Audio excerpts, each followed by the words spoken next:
Assalamualaikum warahmatullahi wabarakatuh. Saudara, pada pertemuan kuliah kali ini kita akan coba membicarakan tentang pengujian hipotesis. Saudara, di dalam inferensi statistik atau pengambilan kesimpulan secara statistik, ada dua jenis yang bisa kita lakukan, yaitu pertama adalah kita menentukan interval kepercayaan, dan yang kedua kita melakukan uji hipotesis.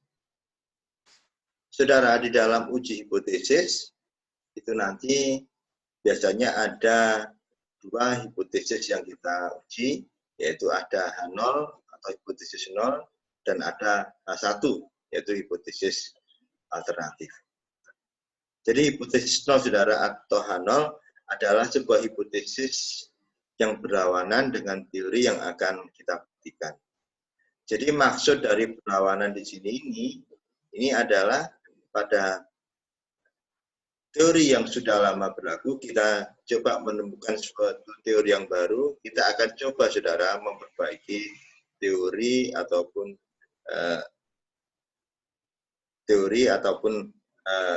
mungkin ilmu-ilmu yang lama yang telah dipercaya, kita coba perbaharui dengan penelitian-penelitian yang sudah kita lakukan. Saudara, seperti tadi telah kita sebutkan, di dalam pengujian hipotesis terdapat dua macam hipotesis yang diuji. Ada hipotesis 0 dan ada hipotesis alternatif. Ada H0, ada H1. Jadi hipotesis 0, saudara, adalah sesuatu yang sudah lama berlangsung, suatu kejadian yang sudah lama berlangsung, suatu teori yang sudah lama kita akui kebenarannya. Kita akan coba mengubah ataupun kita coba akan mencari bukti-bukti baru sehingga kita menemukan hasil yang lebih bagus dibandingkan hasil-hasil yang telah lama. Sedangkan hipotesis alternatif ini, saudara, ini adalah merupakan sebuah hipotesis yang kadang-kadang bisa merupakan suatu yang berhubungan dengan teori baru yang akan kita buktikan. Jadi hipotesis 0 dan hipotesis alternatif ini merupakan suatu yang saling berlawanan.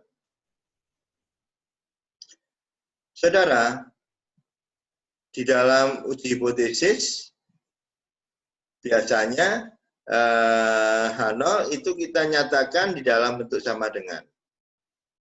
Jadi ada tiga macam untuk H0 ini. Yang pertama adalah H0 theta sama dengan theta 0 melawan H1 theta lebih besar theta 0. Jadi di sini pada kondisi yang pertama ini H0 mengandung arti kurang dari atau sama dengan, meskipun kita menuliskannya tetap sama dengan. Kemudian hipotesis alternatifnya adalah lebih dari. Untuk yang kedua, saudara, ini H1-nya theta kurang dari theta 0. Kemudian H0-nya tetap theta sama dengan theta 0, meskipun ini mengandung arti lebih dari atau sama dengan. Sedangkan untuk yang ketiga, saudara, H1-nya adalah theta tidak sama dengan theta 0. Theta tidak sama dengan theta 0, sedangkan H0-nya adalah theta sama dengan theta 0.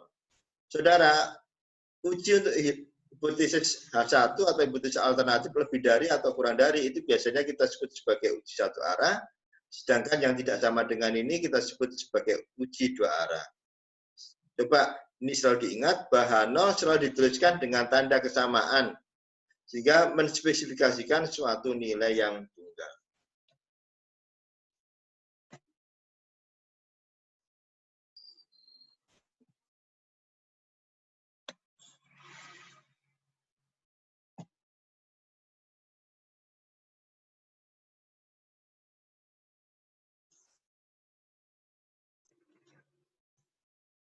Saudara, lalu bagaimana sih sebenarnya langkah-langkah di dalam uji hipotesis ini? Ini ada 7 langkah yang menurut saya harus saudara perhatikan. Yang pertama adalah nyatakan hipotesis nolnya. H0 sama dengan theta 0. Saudara harus menyatakan itu dulu. Saudara harus bisa dari cerita yang atau dari penelitian yang saudara lakukan, saudara bisa menentukan bagaimana bentuk H0-nya. Kemudian yang kedua adalah saudara pilih hipotesis alternatif atau H1 yang sesuai. Seperti tadi yang saya katakan ada 3 macam. Ada yang kurang dari, ada yang lebih dari, atau yang tidak sama dengan. Saudara coba nyatakan itu. Kemudian yang ketiga, saudara tentukan taraf nyatanya atau berapa nilai alfanya. Kemudian yang keempat, saudara adalah saudara pilih statistik uji yang sesuai dan saudara tentukan wilayah kritisnya. Jadi saudara untuk statistik uji yang sesuai barangkali ini yang bisa saya jelaskan. Jadi kalau untuk data yang kurang dari 30 dan sigmanya diketahui atau simpangan baku dari populasinya diketahui, maka statistik ujinya adalah ini, saudara. X bar min mu 0 dibagi dengan sigma per akar N. Ya, jadi ini untuk apa? Ini untuk N, untuk data kita yang lebih besar atau sama dengan 30 dan simpangan baku dari populasinya diketahui. Namun apabila sigma ini tidak diketahui, saudara, maka kadangkala bisa seperti itu, maka kita mengganti sigma ini dengan S, kan seperti itu. Atau simpangan baku dari sampel. Namun apabila N-nya kurang dari 30 dan simpangan baku dari populasinya tidak diketahui, maka kita menggunakan T, saudara. Pada sisi lain, apabila N-nya kurang dari 30 dan simpangan baku dari populasinya diketahui, maka kita tetap menggunakan Z. Ya. Jadi sekali lagi, ini coba saudara perhatikan, jika banyak populasinya kurang dari 30, tapi simpangan baku dari populasinya diketahui, kita tetap menggunakan Z. Namun jika simpangan bakunya diketahui, simpangan baku dari populasi yang diketahui, meskipun N-nya kurang dari 30, maka kita menggunakan T. Ya, barangkali itu merupakan penjelasan dari saya tentang bagaimana statistik uji berdasarkan data sampel yang saudara gunakan. Ya. Itu yang nomor 4. Kemudian yang nomor 5, saudara hitung berapa nilai statistik ujinya, kan seperti itu. Berapa nilai Z atau berapa nilai T yang berdasarkan data yang saudara punyai. Berapa nilainya, demikian. Kemudian setelah itu yang keenam, saudara ambil keputusan. Saudara bisa tolak H0 atau saudara bisa terima H0. Tolak H0 itu bagaimana, saudara? Tolak H0 itu apabila nilai statistik uji yang saudara hitung pada nomor 5 itu terletak dalam wilayah kritis. Jadi maksudnya nanti saudara mencari berapa nilai Z tabelnya, Z alfanya atau Z alfa per 2-nya berapa, atau T alfanya atau T alfa per 2-nya berapa. Itu nanti apakah dia masuk wilayah kritis atau tidak. Dia masuk dalam pengambilan keputusan tolak H0 atau terima H0. Nanti saudara coba tentukan. Kemudian yang terakhir, yang ketujuh adalah saudara mengambil kesimpulan. Nah, saudara, saya kira itu teori-teori yang terkait dengan itu. Kemudian kita coba masuk pada ini, contoh soalnya.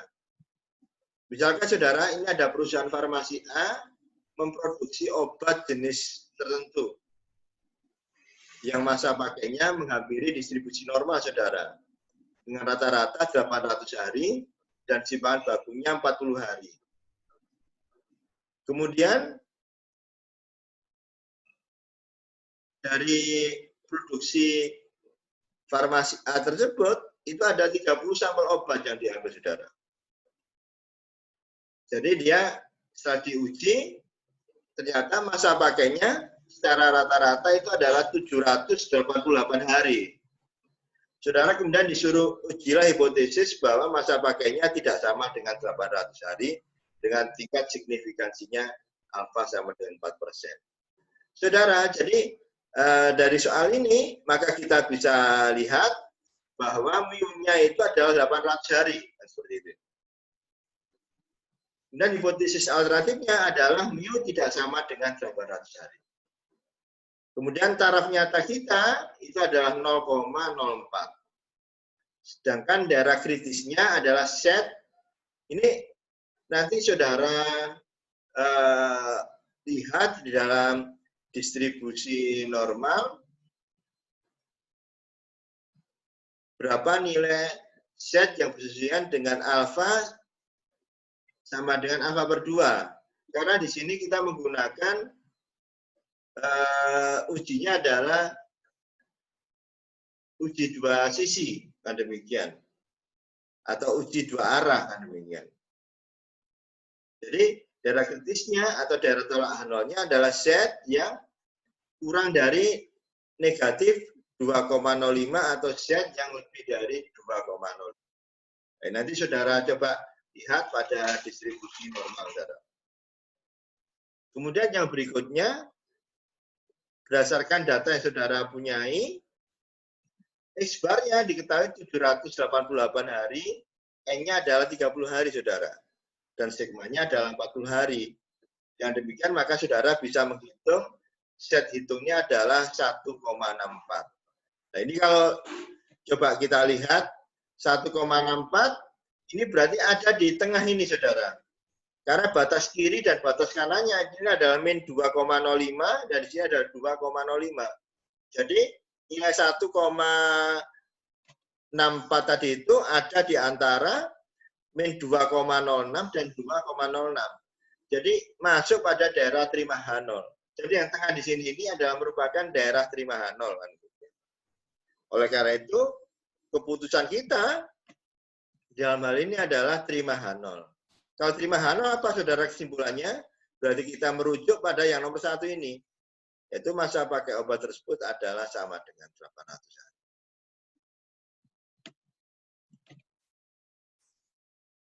Ya, baik, saudara. Saya kira itu contoh soalnya. Ini untuk contoh 2. Untuk contoh soal pertama ya. Ini untuk contoh 2. Ini hanya sebagai suatu contoh aja. Misalkan populasi ikan lemuru hasil tangkapan alat A itu mempunyai panjang rata-rata 80 cm. Dengan simpangan bakunya di sini adalah, coba ini saya alihkan, ini adalah 7 cm. Setelah 3 tahun beroperasi, saudara, konsumen meragukan panjang ikan tersebut. Apakah tidak ada perubahan panjang ikan, kan seperti itu. Guna meyakinkan keabsahan hipotesis itu, saudara, seorang peneliti mengambil sampel acak 100 ekor ikan.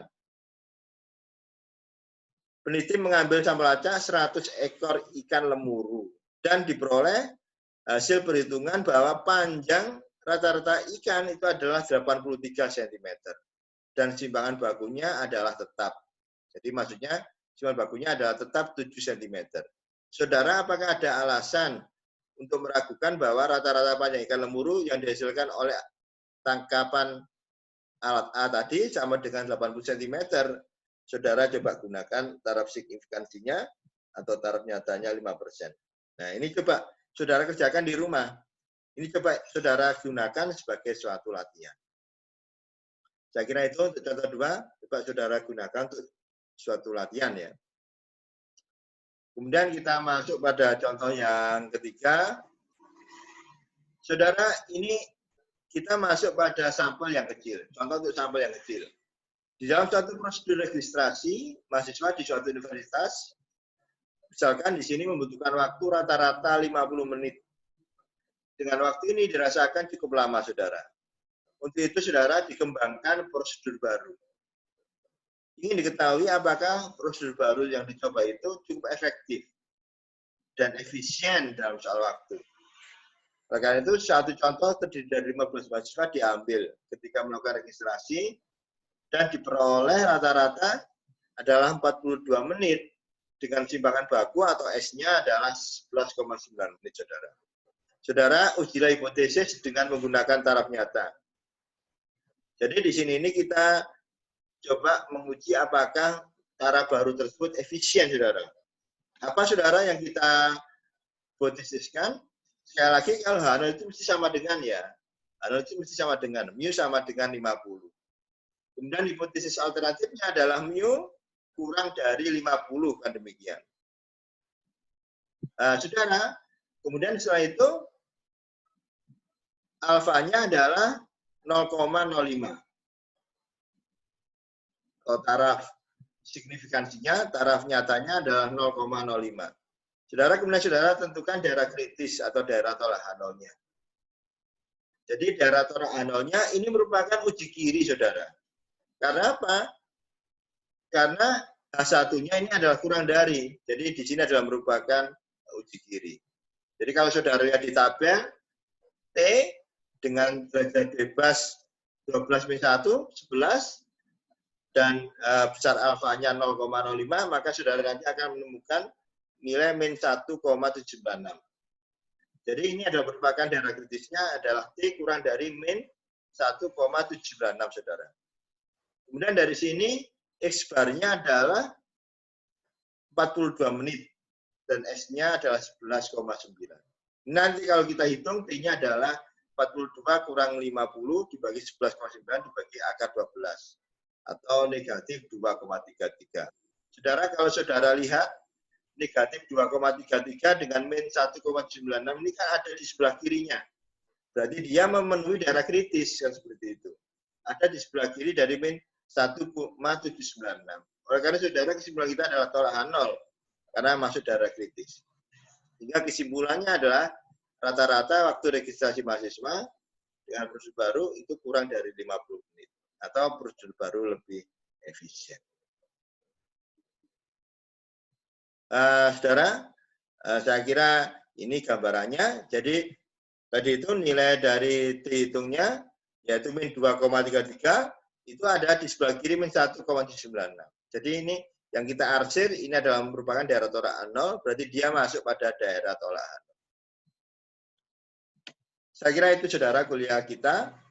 Terima kasih atas perhatiannya. Mohon klik like, komen, dan subscribe ya. Terima kasih. Assalamualaikum warahmatullahi wabarakatuh.